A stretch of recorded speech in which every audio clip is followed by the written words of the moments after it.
This is a Citroen Cactus. Now Citroen has given it a major facelift because the old car, well, it was rather kooky looking. It had like these big panels on the doors, roof bars and a flattish face, whereas this new car is far more normal.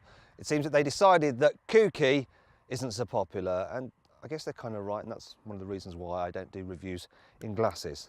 Glad I've taken those off actually, because I've got more contact lenses in as well and I'm starting to get a bit of a migraine. I'll tell you what won't give you a headache though, and that's the price of this Citroen Cactus. So it starts from £17,000, but if you get it through CarWow, it actually starts from £14,000. Now if you click on the pop-out button in the top right hand corner of the screen or on the link below the video, you can go to carwow.com to see how much you can save on a new car.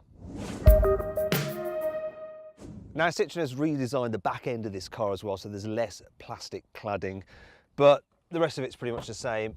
In fact, the boot capacity, it's about the same size as a Volkswagen Polo, so smaller than something like a Hyundai i30, and it lacks functionality. So there's a huge load lip to lift stuff over, so I'll just get that out. Thankfully there's nothing in that suitcase. There's exposed metal. There are some tethering points, but they're attached to a flimsy bit of trim, so I don't know how it's going to hold anything steady. Underneath here though, yes, you do have room for a spare wheel, and that looks like a full-size one, which is pretty good. Now the old Cactus had a one-piece back seat, whereas this one now has split folding back seats, which is much more useful, so you can carry longer items and some people in the back at the same time. However, you still have the same problem that when you fold the seats down, there's a bit of a ridge in the floor. The seats don't lie flat, so if you want to push things to the front, it's a bit more of a faff, and then they slide back. Another problem this car still has is this. Now normally I'd open a window so that the cameraman could film inside, but I can't do it on this car because look, it doesn't have windy down windows. Only poppy outy ones like that, look. Now the reason they do that is because this apparently saves 11 kilograms per side. I can't actually shut it, can't shut it, can't shut it, can't shut it. There we go. Anyway, have a look in while I go put the seats in the normal configuration. So, yeah, this car is all about saving weight and saving money. That's why they've scrimped in certain areas, and that remains. However, there are still some really cool things about it. So, I like the way that they've made the door handles also double as storage area, so you can keep stuff in there, and the door bins are large as well. How? What's that? No, what's not so good though is that, well, knee room is all right. Headroom is a little bit tight, especially if you have the glass roof. Can you see my head's touching if I sit up dead straight? If you don't have that glass roof, it's not quite so bad, but still people over 6 foot tall may struggle in the back here. I can't complain about the seat bench though, because it's nice and squidgy, and because it's flat, it means that it's all right for the person that has to sit in the middle position.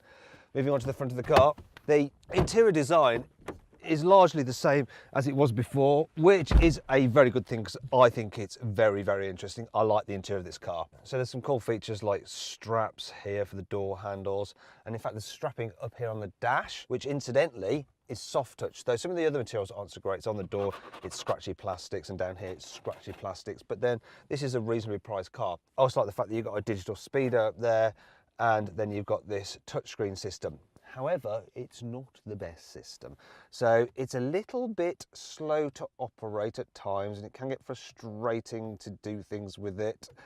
And if you want to use the air conditioning system, you actually have to do it through the screen, which can be a bit of a faff and one too many button presses when you're like trying to drive along and change the radio, and then you want to suddenly change the temperature. It's not great. Now you can see my full review of it by clicking on the top right hand corner of the screen on the pop-out button to watch my detailed infotainment video review of this car. Now, if you're going to buy this car, the entry-level Feel version has all you need. Yes, it is called the Feel, that's right, you didn't mishear me. And it's got things like air conditioning, it has Bluetooth, it's got cruise control, and importantly, it also has Android Auto and Apple CarPlay, so you can just hook up your phone to it and then use your Android Auto's Waze app for navigation. The only issue I have is that, you see, when this car was designed, obviously mobile phones are a bit smaller because the tray for your mobile phone just won't fit a modern mobile phone. It's just a little bit too small. Now, the particular car I've got here is the top of the range Flare version. It adds stuff like a reversing camera. You also have Citroen's own satellite navigation system, which isn't as good as Waze, and it's got some other bits and pieces as well. The only problem is that that bumps up the price. So the list price of the Flare, this one here that I've got with the 130 horsepower 1.2 petrol, would normally cost you £20,500. But if I put the details into CarWow and got an offer back for £16,500, so £4,000 off, and actually, you know, that's really good value for everything that you get on this car. There's one thing I've forgotten to mention though, cubby spaces. They're really good in the front as well. So big door bins, but you do have to lie your bottle down. You've got a little cubby down here as well for bits and pieces. And here, look in the dash, you got a glove box up there. That's clever, isn't it? Now then, it's time for the CarWow 5 annoying things about this car. For some reason, this car just doesn't have a rev counter. You just have to do it by ear.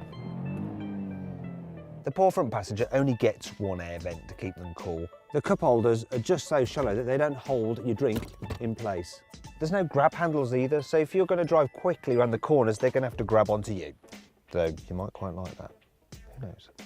This contrasting black plastic strip is actually wearing out in places. Look at that. It's not good, is it? Thankfully, this car has plenty of cool features to help make up for all this. Here's 5. The new Cactus gets extra dense foam for its seats so that they're still nice and squidgy, but just more supportive than before. While you might not be able to get the Cactus with all-wheel drive, you can get it with something called grip control. That's a switchable 5-stage traction control system, and when you combine that with all-weather tyres, it's actually surprisingly capable on slippery surfaces. This car is all about saving money and saving weight, because that makes it cheaper to buy and more fuel efficient and therefore cheaper to run. And that extends to this sunroof. Now you can only get it on the top specification car, but as you'll see, it doesn't have a blind, which adds weight and cost. And you can get away with not having a blind because there's a natural tint on this sunroof, which is about as good as that you get on some skiing goggles, so you never get dazzled. This new Cactus has improved soundproofing and thicker windows to make it quieter inside than the old. The Citroen Connect box includes an SOS service, which will automatically call the emergency services if you have an accident.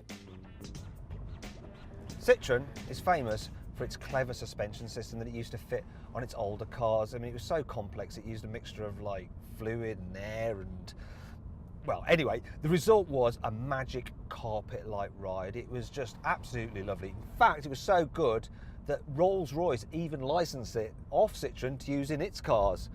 However, it was overly complex and it wasn't all that reliable, so Citroen ditched it and just went with normal suspension systems and kind of lost some of their USP.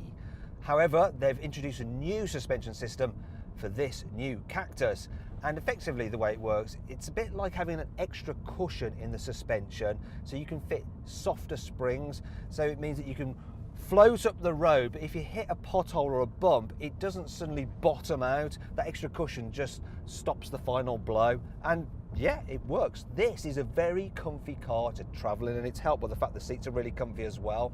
Obviously, those softer springs means that this car does roll quite a bit in the corners, and you do feel like you're about to tip over if you start pushing it, but it somehow just grips and goes, and it can be a bit of a hoot to drive.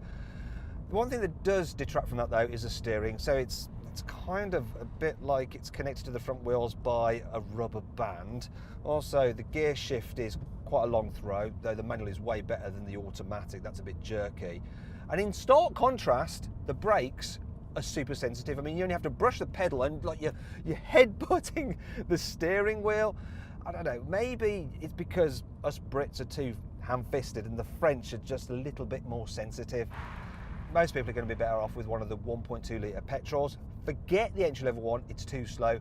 The middle-powered one is good. This is the high-powered version with 130 horsepower, and it really is pretty blooming nippy. Yeah, it does an half take off when you put your foot down, yet it'll still give good economy, so yeah, I'm averaging over 40 miles per gallon. However, if you do lots of motorway work, and this car is actually pretty good on the motorway because it's nice and quiet, the 1.6 litre diesel is probably a really good bet. As for driving in town, well, obviously the soft suspension means that it's good over bumps. The light steering helps there. The one problem that I do have are the blind spots. I mean, look at these, right? So huge blind spot there, but the worst one is at the back. Look at that huge, you can't really see what's going on when you're like trying to pull out of junctions and stuff like that. It's not great. Now, if you want to see for yourself what this car is like from behind the wheel, click on the pop-out banner in the top right-hand corner of the screen to watch my point of view video test drive.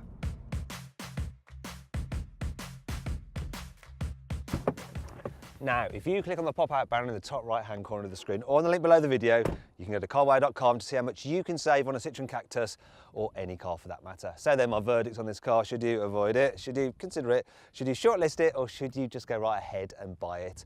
Well, I reckon you should consider the Citroen Cactus. It is good value, it's just that similar sized cars are actually better for rear passengers.